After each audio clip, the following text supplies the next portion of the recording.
இந்தியாவில் செயல்பட்டு கொண்டிருக்கிற வங்கிகள் ஏன் வெளியேற வேண்டும்? அவர்களுடைய பொருட்கள் சரியாக வாடிக்கையாளர்களை கவர்வதற்கு எளிதாக இல்லாமல் இருக்கணும், அல்லது இங்கு பொருளாதார சந்தையில் ஏதோ ஒரு அச்சுறுத்தல் நிலவுகிறது.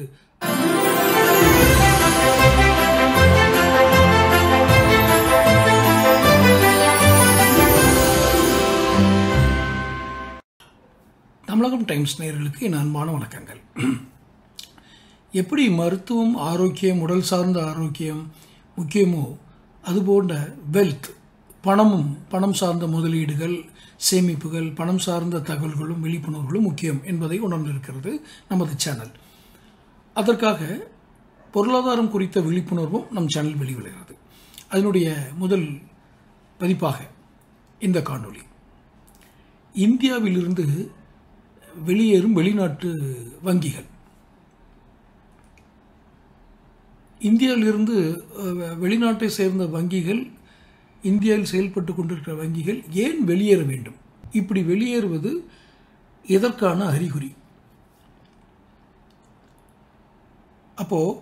இப்போ இந்திய பொருளாதாரம், இந்திய சமூக பொருளாதாரம், இந்திய நுகர்வு பொருளாதாரம், அதாவது consumer economy, social economy and market economy, சந்தை பொருளாதாரம், இப்படி பல பொருளாதார தளங்களை ஆய்வு செய்து இறுதி முடிவாகத்தான் இந்தியாவிற்குள் சில வங்கிகள் வந்திருக்கும். இப்போ இந்தியாவிலிருந்து வெளியேற நினைக்கிற ரெண்டு வங்கி, ஒன்று சிட்டி பேங்க், இன்னொன்று ஃபர்ஸ்ட் ரேண்ட், ஆப்பிரிக்காவை சேர்ந்தது. தென்னாப்பிரிக்காவை சேர்ந்த ஃபர்ஸ்ட் ரேண்டும் அமெரிக்காவை சேர்ந்த சிட்டி பேங்க், இந்த ரெண்டும் வெளியேற நினைக்கிறாங்க. ஏன் வெளியேறணும்னு நினைக்கிறாங்க? இவ்வளோத்துக்கும் சிட்டி பேங்க்குடைய வராத கடன் 0.3 தான், 0.3% தான். அவங்க கிரெடிட் கார்டு, நிறைய லட்சக்கணக்கான வாடிக்கையாளர்களுக்கு லோன் இதெல்லாம் கொடுத்துருக்காங்க.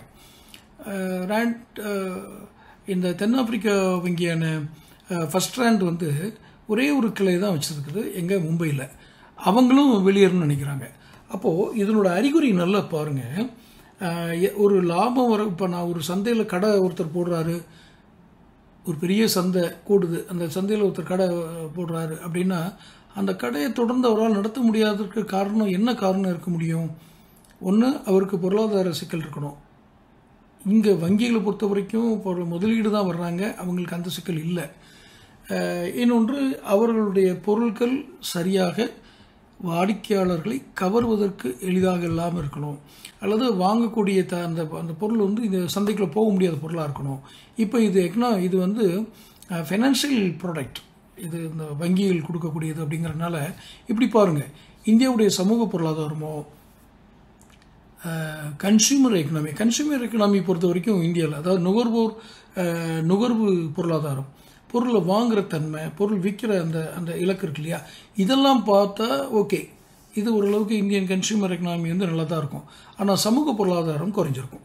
இதுக்கு நிறைய காரணிகள் இருக்குது. இந்த சமூக பொருளாதாரம், சோசியல் எக்கனாமி ஏன் குறைஞ்சிருக்கு அப்படின்னா, பெருந்தொற்று காலம், அதாவது பேண்டமிக், கடந்த 2019-20 அந்த பெருந்தொற்று காலம், பேண்டமிக்கோடைய எஃபெக்ட் இன்னும் இருக்குது. ஸோ சிலருக்கு கொடுத்த கடனை திருப்பி செலுத்த முடியாத ஒரு திறன் இருக்குது. இப்போ இந்த திருப்பி செலுத்த முடியாத திறன் இருக்கும் பொழுது அதனுடைய வட்டி, இந்த கால அளவுக்குள் இவர்கள் என்னெல்லாம் திட்டம் போட்டிருந்தாங்களோ அந்த திட்டங்களை இவங்களால் நிறைவேற்ற முடியல, அல்லது இந்திய வாடிக்கையாளர்களை சரியாக புரிஞ்சு கொள்கிற தன்மை கூட இன்னும் சிட்டி பேங்க்குக்கு இல்லைன்னு தான் சொல்லணும். குறிப்பாக அந்த அமெரிக்க கலாச்சாரத்துக்கு நிகராக தான் இந்த சிட்டி பேங்க். அமெரிக்க கலாச்சாரம், அமெரிக்க மக்களுடைய பணப்புழக்கம், அவர்களுடைய செலவழிக்கும் முறை, செலவழிக்கும் திறன், வாங்கும் திறன், அவர்களுடைய பொருளாதார திட்டங்கள், இந்த மனப்பாங்குக்கு ஏற்ற மாதிரி தான் சிட்டி பேங்க் தன்னுடைய விதிமுறைகளை வைத்திருக்கும். இது அமெரிக்காவை தலைமையிடமாக கொண்ட வங்கி. ஆனால் இந்தியாவுடைய நுகர்வோர் அப்படி இல்லை. மல்டிபிள் கல்ச்சர், வித்தியாசமான இதுகள் வெவ்வேறு மாநிலங்களில் வெவ்வேறு விதமான கொள்கைகளை உங்களுக்கு வகுக்க வேண்டியிருக்கும். நான் மார்க்கெட்டிங், சேல்ஸ் அண்ட் மார்க்கெட்டிங் வீடியோவில் கூட நம்ம சேனலில் அதில் போட்டிருந்தேன். எப்படின்னா, ஒரே மாநிலத்திலே 3 விதமான மார்க்கெட்டிங் மெத்தட் வச்சா தான் நீங்கள் விற்க முடியும். உதாரணத்துக்கு தமிழ்நாட்டில் சென்னை, கோவை, மதுரை தலைமுகமாக கொண்ட 3 ரீஜன் வச்சா தான் நீங்கள் விற்க முடியும். 3 ரீஜன்லேயும் வெவ்வேறு வகையான மார்க்கெட்டிங் ஸ்ட்ராட்டஜி நீங்கள் எடுத்தால் மட்டும்தான் உங்களால் ஜெயிக்க முடியும்னு சொல்லியிருந்தேன், பிராண்டு ஜெயிக்கும்னு சொல்லியிருந்தேன். அதே வழிமுறை தான் இந்த வங்கிகளுக்கும். இந்த வங்கிகள் வந்து பொதுவான ஒரு நடைமுறை, பொதுவான ஒரு விதிகளை வச்சுக்கிட்டு இந்தியா முழுக்க வங்கிகளை நிர்வகிக்க முடியுமானா அவர்களுக்கு சவாலாக இருக்குது. ஏன்னா புரிந்து கொள்வதில் அவங்களுக்கு சிரமம், வாடிக்கையாளர்களை புரிந்து கொள்வதில் அவர்களுக்கு சிரமம் இருக்கிறது. இந்த வாடிக்கையாளர்களை புரிந்து கொள்ளும் சிரமம் வந்து அவங்க தொடர்ந்து நடத்த முடியாமல் அந்த வங்கி இந்தியா விட்டு வெளியேறக்கூடிய ஒரு வாய்ப்பு, ஒரு இது போடுறாங்க. இன்னொரு காரணம் என்ன அப்படின்னா, ரிசர்வ் பேங்க் வந்து ஒரு அனௌன்ஸ்மெண்ட் கொடுக்குறாங்க. எப்படி இந்தியாவில் இருக்கிற வெளிநாட்டு வங்கிகள் ஒரு துணை நிறுவனம், ஒரு கன்சர்ன், சிஸ்டர் கன்சர்ன் அப்படிங்கிறத ஒன்று உருவாக்கி அந்த நிறுவனத்தின் மூலம் தான் நீங்கள் வங்கி சேவைகளை செய்யணும் அப்படின்னு சொல்கிறாங்க. அப்படி செஞ்சால் தான் இவங்க வந்து ஆர்பிஐ ரெகுலேஷனுக்குள்ளே கொண்டு வர முடியும். ஏன்னா இவங்க வெளிநாட்டு வங்கி அப்படின்னா கூட நிறுவனம், அப்படி ஒரு ஃபைனான்சியல் இன்ஸ்டிடியூஷன் அப்படிங்கிற அடிப்படையில் ஆர்பிஐக்குள்ளே வர முடியாது. ஏன்னா பேங்கிங் சிஸ்டம் வேறு.